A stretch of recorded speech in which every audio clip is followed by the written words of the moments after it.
Hello friends, welcome to MKG kitchen.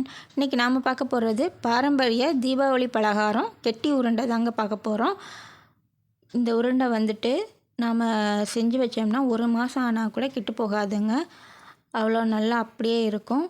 நல்ல ஹெல்த்தியான ஒரு ரெசிபி. இது தீபாவளிக்கு மட்டும் இல்லைங்க, நம்ம ஸ்கூல் விட்டு பசங்க வரும்போது கூட இந்த மாதிரி வாரத்தில் ஒரு நாள் செஞ்சு வச்சோம்னா ஸ்நாக்ஸ் கூட நல்ல ஹெல்த்தியான ஸ்நாக்ஸ் ரெசிப்பியாக கூட சாப்பிடுவாங்க. வாங்க இதை எப்படி செய்யலான்றதை பார்க்கலாம். அதுக்கு நான் வந்து பச்சை பருப்பு எடுத்திருக்கேன்.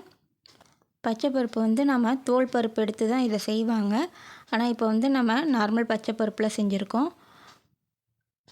1 கப் அளவுக்கு பச்சை பருப்பு. இதை நல்லா லோ ஃப்ளேம்லேயே வச்சு கருகாமல் ஒரே அளவாக வறுத்து எடுத்துக்கணும். நல்லா சிவக்க வறுத்துக்கணும். நல்லா கலர் மாறினதுக்கப்புறமா இது நல்லா ஒரு பிளேட்டில் கொட்டி ஆற வச்சிடலாம். இப்போ அடுத்து அதே மாதிரி பச்சரிசி 1 கப் எடுத்துக்கோங்க.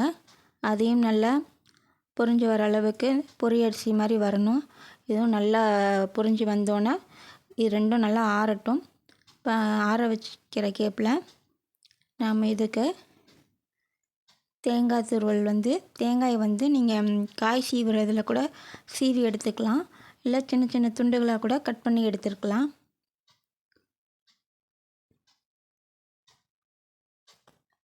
இப்போது இதை நெய்யில் நாம் இதை வறுத்து எடுத்துக்குவோம். 1 ஸ்பூன் அளவுக்கு நெய் விட்டுக்கோங்க. இதில் நம்ம கட் பண்ணி வச்சுருக்க தேங்காய் துண்டுகளையும் 1/4 கப் அளவுக்கு பொட்டுக்கடலையும் சேர்த்துக்குவோம். நல்லா நெய்யிலே இதை சிவக்க வறுத்துக்கணும். நம்ம வறுக்கிறது எல்லாமே லோ ஃப்ளேம்லேயே வச்சு வறுத்து எடுக்கணும். அப்போ தான் கருகாமல் எல்லாம் ஒன்று போல் வரும்.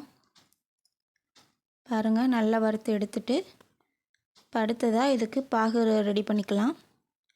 நம்ம வெல்லம் எடுத்து மண் தூசி இல்லாமல் வடிகட்டிட்டு எடுத்துட்டு இதை நல்லா பாகு எடுத்துக்குவோம். இந்த பாகு பதம் தான் இந்த கெட்டி உருண்டைக்கு மெயின்.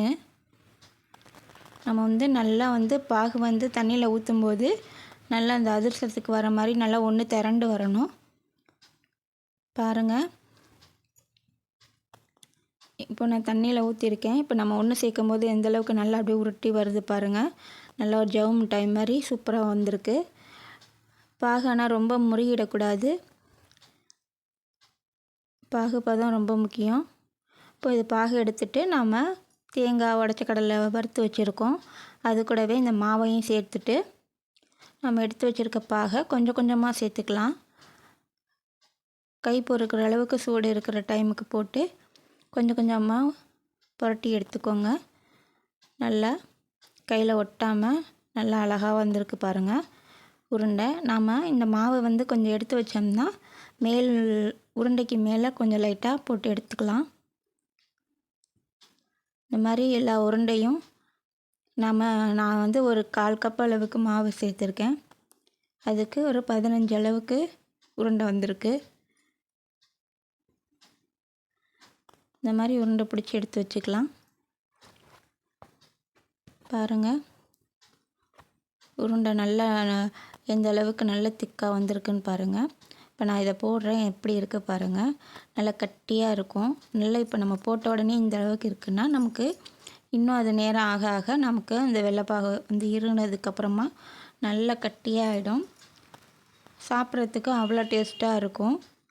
ஏன்னா நம்ம எல்லா பொருளுமே நம்ம வறுத்து தான் சேர்த்துருக்கோம். நல்ல வாசனையோட சூப்பரான ஒரு ஹெல்த்தி ரெசிபியும் நமக்கு ரெடி ஆகிடுச்சு. ரொம்ப நேரம் டைம் எடுக்காது. பொருட்கள் கூட நம்ம வீட்டில் இருக்க பொருள் வச்சு ரொம்ப ஹெல்த்தியாக நல்லா செய்யலாம். இந்த உருண்டையை செஞ்சு வச்சுட்டு ஸ்டோர் பண்ணி எடுத்து வச்சுக்கிட்டோம்னா ஸ்கூலில் விட்டு வரும் பசங்கள்லேருந்து பெரியவங்க வீட்டில் இருக்கவங்க கூட எடுத்து சாப்பிடலாம். அந்தளவுக்கு நல்லாயிருக்கும். இதில் நம்ம தேங்காய் உடச்ச கடலெல்லாம் வறுத்து போட்டிருக்கனால நல்லா கடித்து சாப்பிடும்போது நல்லா அதோட டேஸ்ட்டு ஃப்ளேவர் ரொம்ப நல்லாயிருக்கும். அது மட்டும் இல்லை, இப்போ இது கூட நம்ம வேர்க்கடலை கூட சேர்த்துக்கலாம். அதுவும் நல்லா வறுத்து கூட சேர்த்துக்கோங்க. டேஸ்ட்டு ரொம்ப நல்லாயிருக்கும். நீங்களும் இது மாதிரி செஞ்சு ட்ரை பண்ணி பாருங்கள். ரொம்ப ஈஸியான ஸ்வீட் ரெசிபி. தேங்க்ஸ் ஃபார் வாட்சிங்.